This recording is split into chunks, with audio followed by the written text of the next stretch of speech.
श्रोताओं नमस्कार। क्षेत्रीय समाचार एकांश के इस विशेष कार्यक्रम में मैं आपके साथ व्याख्या चंदोला। श्रोताओं, आज के कार्यक्रम में आप सुनेंगे हेमकुंड साहिब धाम के कपाट खुलने की तैयारियों और बद्रीनाथ केदारनाथ पैदल यात्रा पथ को पुनर्जीवित किए जाने के उद्देश्य से पहली बार आयोजित हुई गंगा पथ यात्रा के बारे में।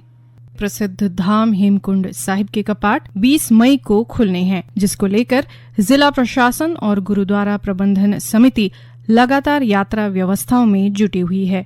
इस बीच चमोली के जिलाधिकारी हिमांशु खुराना ने पुलिस अधीक्षक प्रमेंद्र डोभाल और अन्य प्रशासनिक अधिकारियों के साथ यात्रा व्यवस्थाओं का जायजा लेने के लिए हेमकुंड साहिब का दौरा किया। जिलाधिकारी ने अधिकारियों को यात्रा व्यवस्थाओं को और दुरुस्त करने के दिशा निर्देश दिए।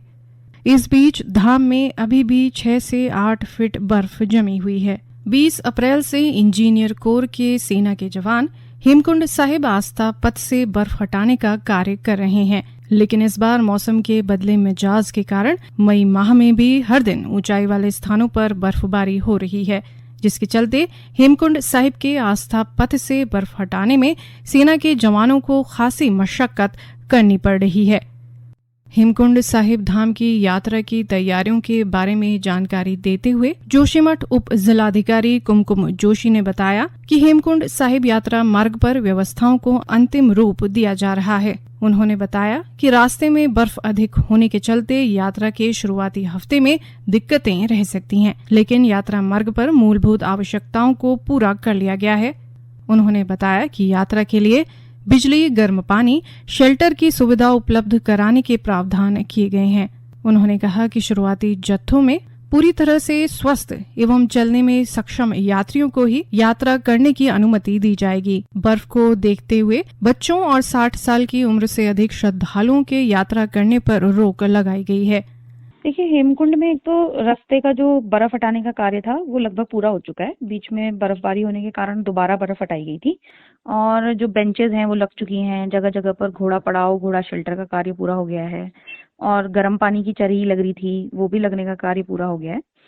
शुरू में तो है दिक्कत आने वाले पहले हफ्ते में स्पेशली, क्योंकि रास्ते पे भी थोड़ी बर्फ अभी बची है, स्लिपरी है। तो हम लोग ऐसा करेंगे कि जो यात्री एकदम स्वस्थ होंगे, चलने के लिए बिल्कुल सक्षम होंगे, उन्हीं को रिक्वेस्ट करेंगे कि वही आगे जाए।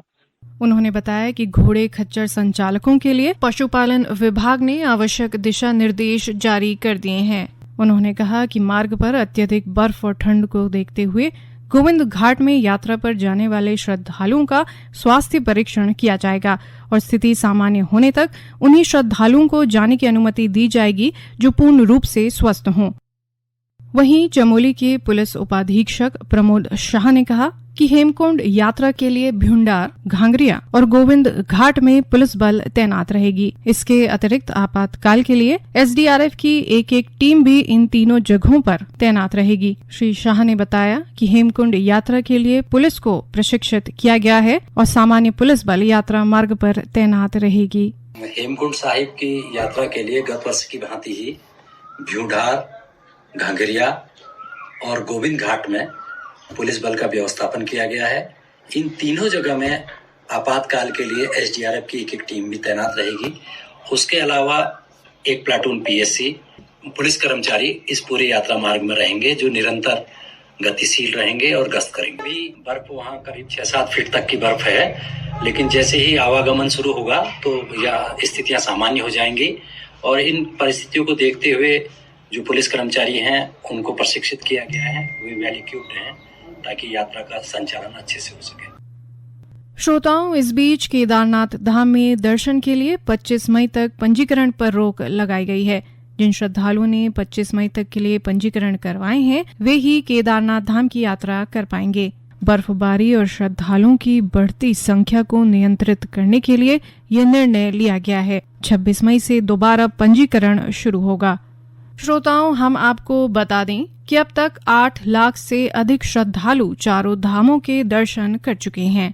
मौसम में बदलाव को देखते हुए राज्य प्रशासन ने 4 धाम यात्रा में आने वाले श्रद्धालुओं से मौसम पूर्वानुमान के अनुसार यात्रा करने का आग्रह किया है। प्रशासन के निर्देशों के अनुसार तीर्थ यात्री अपने साथ गर्म कपड़े, रेनकोट, छाता और जरूरी दवाएं जरूर रखें।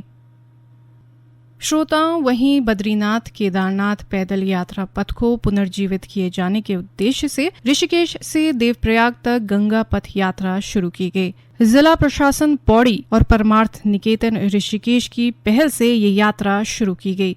पहली बार आयोजित गंगा पथ यात्रा ऋषिकेश से शुरू होकर यात्रा पथ के प्राचीन पड़ावों फूल चट्टी, नंदगांव, बंदर चट्टी, महादेव चट्टी, चांदपुर, ब्यास घाटी होते हुए देवप्रयाग पहुंची। इस यात्रा में 250 से अधिक यात्री शामिल हुए, जिनमें 29 विदेशी यात्री भी सम्मिलित रहे। पौराणिक मार्ग पर चली इस गंगा पथ यात्रा के यात्रियों का क्षेत्रीय ग्रामीणों द्वारा फूल मालाओं से अभिनंदन किया गया। 1937 में बद्रीनाथ के लिए मोटर मार्ग बनने के बाद पैदल यात्रा मार्ग पर आवाजाही कम होने लगी थी, जिस पर वर्तमान में कोई यात्री नहीं चलते हैं। आवाजाही कम होने से इस पैदल यात्रा मार्ग के पड़ाव, जिन्हें चट्टियों के नाम से जाना जाता है, सूने हो गए थे। इस गंगा पथ यात्रा के दौरान ये चट्टियां भी गुलजार हो गईं। गंगा पथ यात्रा देवप्रयाग में गंगा आरती के बाद संपन्न हुई। इस यात्रा में सहयोग कर रहे परमार्थ निकेतन के मुनि चिदानंद जी ने कहा कि ये यात्रा प्राचीन पौराणिक चारधाम पैदल मार्ग को पुनर्जीवित करने से प्रेरित है। उन्होंने कहा कि ये प्रकृति की यात्रा है, बाहरी विकास के साथ अंतस की यात्रा भी जरूरी है और गंगा पथ यात्रा इसी पवित्र उद्देश्य की पूर्ति करती है। ये जो पौराणिक यात्रा है, पुरानी चीज़ों से जुड़ने का समय आ गया है। अपनी जड़ों से, अपने मूल से, अपने मूल्यों से जुड़ने का समय आ गया है।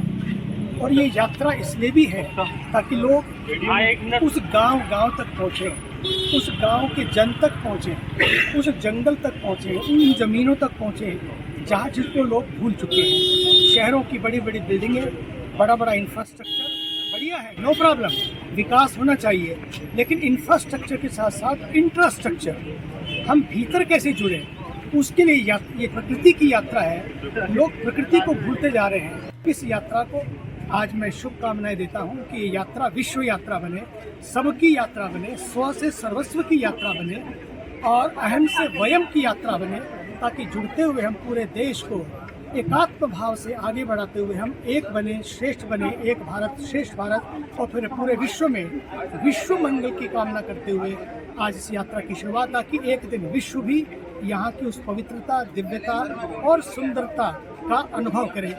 इस यात्रा की पहल करने वाले पौड़ी के जिलाधिकारी डॉक्टर आशीष चौहान ने कहा कि आने वाले समय में ऋषिकेश से देवप्रयाग तक के पौराणिक यात्रा पथ पर फिर से यात्री चलेंगे और यहाँ की दिव्यता और प्राकृतिक सौंदर्य का आनंद लेंगे।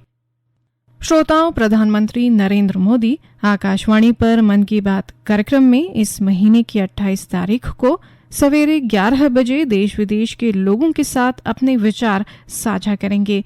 ये मासिक रेडियो कार्यक्रम मन की बात की 101वीं कड़ी होगी। प्रधानमंत्री ने इस कार्यक्रम के विषयों के बारे में लोगों से अपने विचार साझा करने का अनुरोध किया है। लोग नमो ऐप या माईगॉव ओपन फोरम पर अपने विचार साझा कर सकते हैं। वे टोल फ्री नंबर 1800-117800 पर डायल कर हिंदी या अंग्रेजी में अपने संदेश रिकॉर्ड करवा सकते हैं। फोन लाइनें इस महीने की 26 तारीख तक खुली रहेंगी। लोग 1922 नंबर पर मिस्ड कॉल देकर SMS पर प्राप्त लिंक के माध्यम से प्रधानमंत्री को सीधे अपने सुझाव भी भेज सकते हैं। श्रोताओं, आज के कार्यक्रम में इतना ही। नमस्कार।